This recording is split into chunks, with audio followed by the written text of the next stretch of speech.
ओम शांति। आज बाप दादा के 1 नवंबर 2020 के अव्यक्त महावाक्य हैं। रिवाइज कोर्स है 11/4/86। श्रेष्ठ तकदीर की तस्वीर बनाने की युक्ति। आज तकदीर बनाने वाले बाप दादा सभी बच्चों की श्रेष्ठ तकदीर की तस्वीर देख रहे हैं। तकदीरवान सभी बने हैं, लेकिन हर एक के तकदीर के तस्वीर की झलक अपनी अपनी है। जैसे कोई भी तस्वीर बनाने वाले तस्वीर बनाते हैं तो कोई तस्वीर हजारों रुपयों के दाम की अमूल्य होती है, कोई साधारण भी होती है। यहाँ बाप दादा द्वारा मिले हुए भाग्य को, तकदीर को तस्वीर में लाना अर्थात प्रैक्टिकल जीवन में लाना है। इसमें अंतर हो जाता है। तकदीर बनाने वाले ने एक ही समय और एक ने ही सभी को तकदीर बांटी, लेकिन तकदीर को तस्वीर में लाने वाली हर आत्मा भिन्न भिन्न होने के कारण जो तस्वीर बनाई है उसमें नंबरवार दिखाई दे रहे हैं। कोई भी तस्वीर की विशेषता नयन और मुस्कुराहट होती है। इन दो विशेषताओं से ही तस्वीर का मूल्य होता है। तो यहाँ भी तकदीर के तस्वीर की यही दो विशेषताएं हैं। नयन अर्थात रूहानी विश्व कल्याणी, रहम दिल, पर उपकारी दृष्टि। अगर दृष्टि में यह विशेषताएं हैं तो भाग्य की तस्वीर श्रेष्ठ है। मूल बात है दृष्टि और मुस्कुराहट, चेहरे की चमक। यह है सदा संतुष्ट रहने की, संतुष्टता और प्रसन्नता की झलक है। इसी विशेषताओं से सदा चेहरे पर रूहानी चमक आती है, रूहानी मुस्कान अनुभव होती है। यह दो विशेषताएं ही तस्वीर का मूल्य बढ़ा देती हैं। तो आज यही देख रहे थे। तकदीर की तस्वीर तो सभी ने बनाई है। तस्वीर बनाने की कलम बाप ने सबको दी है। वह कलम है श्रेष्ठ स्मृति, श्रेष्ठ कर्मों का ज्ञान, श्रेष्ठ कर्म और श्रेष्ठ संकल्प अर्थात स्मृति। इस ज्ञान की कलम द्वारा हर आत्मा अपने तकदीर की तस्वीर बना रही है और बना भी ली है। तस्वीर तो बन गई है, नैन चैन भी बन गए हैं। अब लास्ट टचिंग है संपूर्णता की, बाप समान बनने की। डबल विदेशी चित्र बनाना ज़्यादा पसंद करते हैं ना, तो बाप दादा भी आज सभी की तस्वीर देख रहे हैं। हर एक अपनी तस्वीर देख सकते हैं ना कि कहाँ तक तस्वीर मूल्यवान बनी है। सदा अपनी इस रूहानी तस्वीर को देख इसमें संपूर्णता लाते रहो। विश्व की आत्माओं से तो श्रेष्ठ भगवान कोटों में कोई, कोई में भी कोई अमूल्य व श्रेष्ठ भगवान तो हो ही, लेकिन एक है श्रेष्ठ, दूसरे हैं श्रेष्ठ ते श्रेष्ठ। तो श्रेष्ठ बने हैं व श्रेष्ठ ते श्रेष्ठ बने हैं, यह चेक करना है। अच्छा, अब डबल विदेशी रेस करेंगे ना, आगे नंबर लेना है व आगे वालों को देख खुश होना है। देख देख खुश होना भी आवश्यक है, लेकिन स्वयं पीछे होकर नहीं देखो। साथ साथ होते दूसरों को भी देख हर्षित हो चलो। स्वयं भी आगे बढ़ो और पीछे वालों को भी आगे बढ़ाओ। इसी को ही कहते हैं परोपकारी। यह परोपकारी बनना इसकी विशेषता है। स्वार्थ भाव से सदा मुक्त रहना। हर परिस्थिति में, हर कार्य में, हर सहयोगी संगठन में जितना निस्वार्थपन होगा उतना ही परोपकारी होगा। स्वयं सदा भरपूर अनुभव करेगा, सदा प्राप्ति स्वरूप की स्थिति में होगा। तब परोपकारी की लास्ट स्टेज अनुभव कर और दूसरों को करा सकेंगे। जैसे ब्रह्मा बाप को देखा, लास्ट समय की स्थिति में उपराम और परोपकार, यह विशेषता सदा देखी। स्व के प्रति कुछ भी स्वीकार नहीं किया, न महिमा स्वीकार की, न वस्तु स्वीकार की, न रहने का स्थान स्वीकार किया।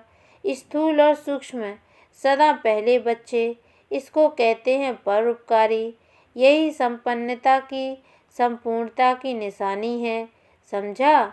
मुरलियाँ तो बहुत सुनी, अब मुरलीधर बन सदा नाचते और नचाते रहना है। मुरली से सांप के विष को भी समाप्त कर लेते हैं। तो ऐसा मुरलीधर हो जो किसी का कितना भी कड़वा स्वभाव संस्कार हो, उसको भी बस कर दे, अर्थात उससे मुक्त कर नचा दे, हर्षित बना दे। अभी यह रिजल्ट देखेंगे कि कौन कौन ऐसे योग्य मुरलीधर बनते हैं। मुरली से भी प्यार है, मुरलीधर से भी प्यार है, लेकिन प्यार का सबूत है जो मुरलीधर की हर बच्चे प्रति शुभ आशा है, वह प्रैक्टिकल में दिखाना प्यार की निशानी है। जो कहा वह करके दिखाना। ऐसे मास्टर मुरलीधर होना बनना ही है। अब नहीं बनेंगे तो कब बनेंगे? करेंगे, यह ख्याल नहीं करो, करना ही है। हर एक यही सोचे कि हम नहीं करेंगे तो कौन करेगा। हमको करना ही है, बनना ही है, कल्प की बाजी जीतनी ही है। पूरे कल्प की बात है तो फर्स्ट डिवीजन में आना है, यह दृढ़ता धारण करनी है। कोई नई बात कर रहे हो क्या? कितना बार की हुई बात को सिर्फ लकीर के ऊपर लकीर खींच रहे हो। ड्रामा की लकीर खींची हुई है, नई लकीर भी नहीं लगा रहे हो। जो सोचो कि पता नहीं सीधी होगी व नहीं, कल्प कल्प की बनी हुई प्रारब्ध को सिर्फ बनाते हो, क्योंकि कर्मों के फल का हिसाब है। बाकी नई बात है क्या? यह तो बहुत पुरानी है, हुई पड़ी है। यह है अटल निश्चय, इसको दृढ़ता कहते हैं, इसको तपस्वी मूर्त कहते हैं। हर संकल्प में दृढ़ता माना तपस्या। अच्छा, बाप दादा हाईएस्ट होस्ट भी है और गोल्डन गेस्ट भी हैं। होस्ट बनकर भी मिलते हैं, गेस्ट बनकर आते हैं, लेकिन गोल्डन गेस्ट हैं। चमकीला है ना? गेस्ट तो बहुत देखे, लेकिन गोल्डन गेस्ट नहीं देखा। जैसे चीफ गेस्ट को बुलाते हो तो वह थैंक्स देते हैं, तो ब्रह्मा बाप ने भी होस्ट बन इशारे दिए और गेस्ट बन सबको मुबारक दे रहे हैं। जिन्होंने पूरी सीजन में सेवा की, उन सबको गोल्डन गेस्ट के रूप में बधाई दे रहे हैं। सबसे पहली मुबारक किसको? निमित्त दादियों को। बाप दादा निर्विघ्न सेवा के समाप्ति की मुबारक दे रहे हैं। मधुबन निवासियों को भी निर्विघ्न हर्षित बन मेहमान नवाजी करने की विशेष मुबारक दे रहे हैं। भगवान भी मेहमान बन आया तो बच्चे भी। जिसके घर में भगवान मेहमान बनकर आवे वह कितने भाग्यशाली हैं। रथ को भी मुबारक है, क्योंकि यह पाठ बजाना भी कोई कम बात नहीं। इतनी शक्तियों को इतना समय प्रवेश होने पर धारण करना, यह भी विशेष पाठ है। लेकिन यह समाने की शक्ति का फल आप सबको मिल रहा है, तो समाने की शक्ति की विशेषता से बाप दादा की शक्तियों को समाना, यह भी विशेष पाठ कहो व गुण कहो। तो सभी सेवाधारियों में यह भी सेवा का पाठ बजाने वाली निर्विघ्न रही, इसके लिए मुबारक हो। और पद्मा पदम थैंक्स।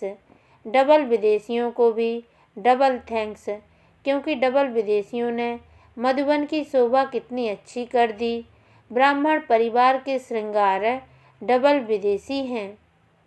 ब्राह्मण परिवार में देश वालों के साथ विदेशी भी हैं, तो पुरुषार्थ की भी मुबारक और ब्राह्मण परिवार का श्रृंगार बनने की भी मुबारक। मधुबन परिवार की विशेष सौगात हो, इसलिए डबल विदेशियों को डबल मुबारक दे रहे हैं। चाहे कहाँ भी हैं, सामने तो थोड़े हैं, लेकिन चारों ओर के भारतवासी बच्चों को और डबल विदेशी बच्चों को बड़ी दिल से मुबारक दे रहे हैं। हर एक ने बहुत अच्छा पार्ट बजाया। अब सिर्फ एक बात रही है समान और संपूर्णता की। दादियाँ भी अच्छी मेहनत करती, बाप दादा दोनों का पार्ट साकार में बजा रही हैं, इसलिए बाप दादा दिल से स्नेह के साथ मुबारक देते हैं। सब ने बहुत अच्छा पार्ट बजाया। ऑल राउंड सब सेवाधारी, चाहे छोटी सी साधारण सेवा है, लेकिन वह भी महान है। हर एक ने अपना भी जमा किया और पुण्य भी किया। सभी देश विदेश के बच्चों के पहुँचने की भी विशेषता मुबारक योग्य है। सब महारथियों ने मिलकर सेवा का श्रेष्ठ संकल्प प्रैक्टिकल में लाया और लाते ही रहेंगे। सेवा में जो निमित्त हैं उन्हों को भी तकलीफ नहीं देनी चाहिए। अपने अलबेलेपन से किसको मेहनत नहीं करानी चाहिए। अपनी वस्तुओं को संभालना यह भी नॉलेज है। याद है ना ब्रह्मा बाप क्या कहते थे, रूमाल खोया तो कभी खुद को भी खो देगा। हर कर्म में श्रेष्ठ और सफल रहना, इसको कहते नॉलेजफुल। शरीर की भी नॉलेज, आत्मा की भी नॉलेज, दोनों नॉलेज हर कर्म में चाहिए। शरीर के बीमारी की भी नॉलेज चाहिए। मेरा शरीर किस विधि से ठीक चल सकता है, ऐसे नहीं। आत्मा तो शक्तिशाली है, शरीर कैसा भी है। शरीर ठीक नहीं होगा तो योग भी नहीं लगेगा, फिर शरीर अपनी तरफ खींचता है। इसलिए नॉलेज फुल में यह सब नॉलेज आ जाती है। अच्छा, कुछ कुमारियों का समर्पण समारोह बाप दादा के सामने हुआ। बाप दादा सभी विशेष आत्माओं को बहुत सुंदर सजा सजाया देख रहे हैं। दिव्य गुणों का श्रृंगार कितना बढ़िया, सभी को शोभनीय बना रहा है। लाइट का ताज कितना सुंदर चमक रहा है। बाप दादा अविनाशी श्रृंगारी हुई सूरतों को देख रहे हैं। बाप दादा को बच्चों का यह उमंग उत्साह का संकल्प देख खुशी होती है। बाप दादा ने सभी को सदा के लिए पसंद कर लिया। आपने भी पक्का पसंद कर लिया है ना। दृढ़ संकल्प का हथियाला बंध गया। बाप दादा के पास हर एक के दिल के स्नेह का संकल्प सबसे जल्दी पहुंचता है।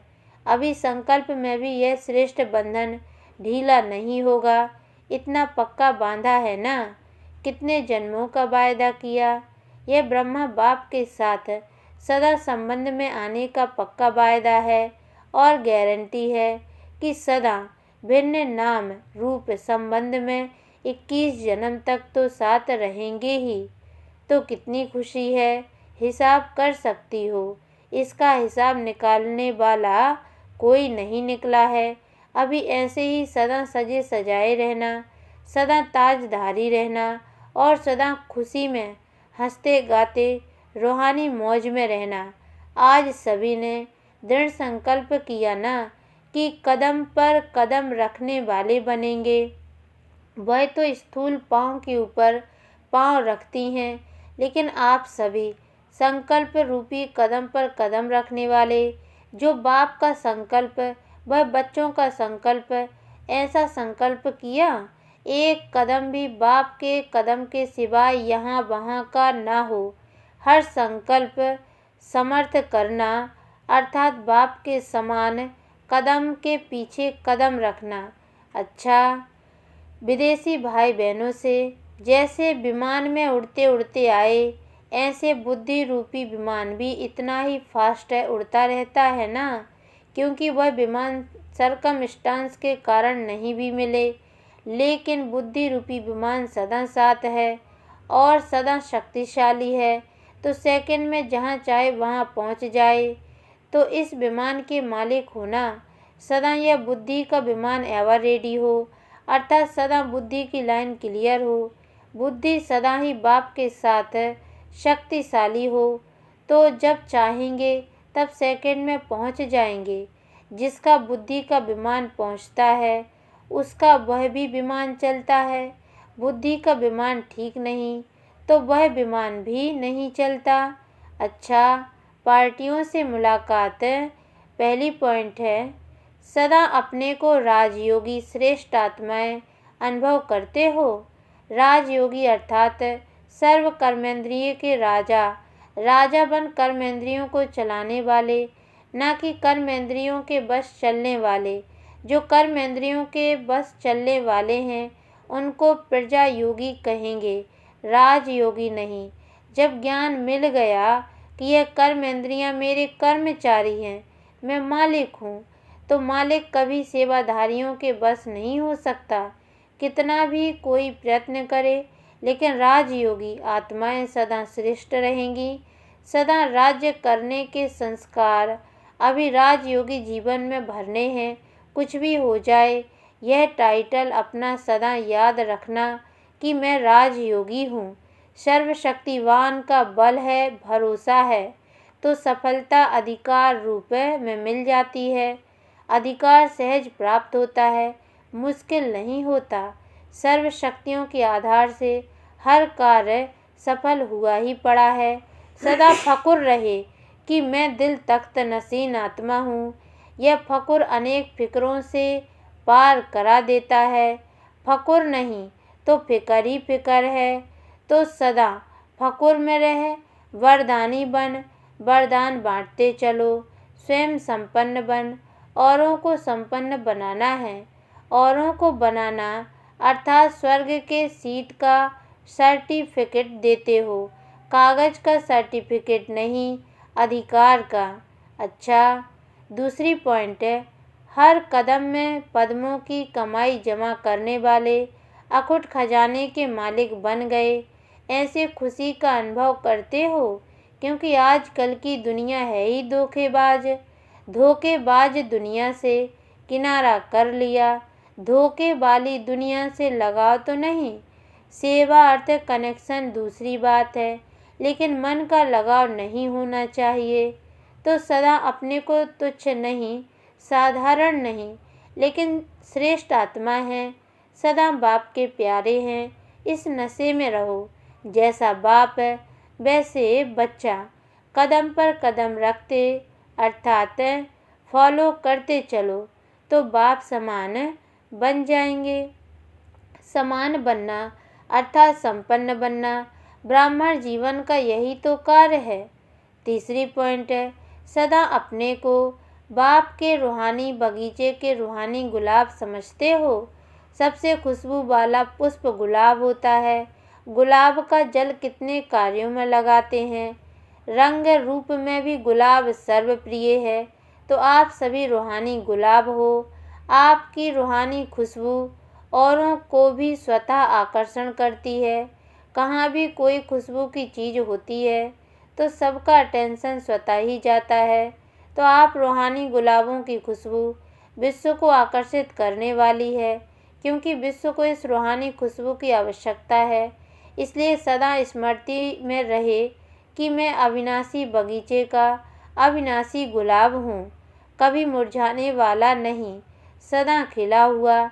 ऐसे खिले हुए रूहानी गुलाब सदा सेवा में स्वतः ही निमित्त बन जाते हैं। याद की, शक्तियों की, गुणों की, यह सब खुशबू सबको देते रहो। स्वयं बाप ने आकर आप फूलों को तैयार किया है, तो कितने सिखी लदे हो। अच्छा, मीठे मीठे सिकी लदे बच्चों प्रति माता पिता बाप दादा का याद प्यार और गुड मॉर्निंग। रूहानी बाप की रूहानी बच्चों को नमस्ते। और हम रूहानी बच्चों की ओर से भी रूहानी माता पिता बाप दादा को याद प्यार और गुड मॉर्निंग। बाबा नमस्ते नमस्ते नमस्ते।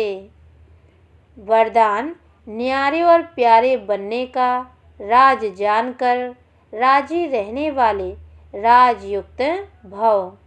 डिटेल, जो बच्चे प्रवृत्ति में रहते न्यारे और प्यारे बनने का राज जानते हैं, वह सदा स्वयं भी स्वयं से राजी रहते हैं, प्रवृत्ति को भी राजी रखते हैं।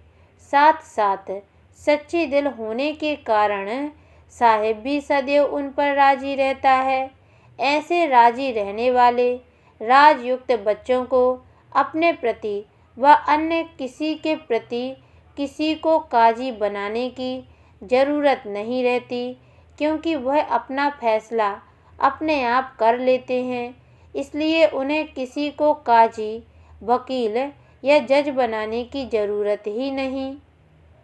स्लोगन है, सेवा से जो दुआएं मिलती हैं वह दुआएं ही तंदुरुस्ती का आधार हैं। अच्छा, ओम शांति।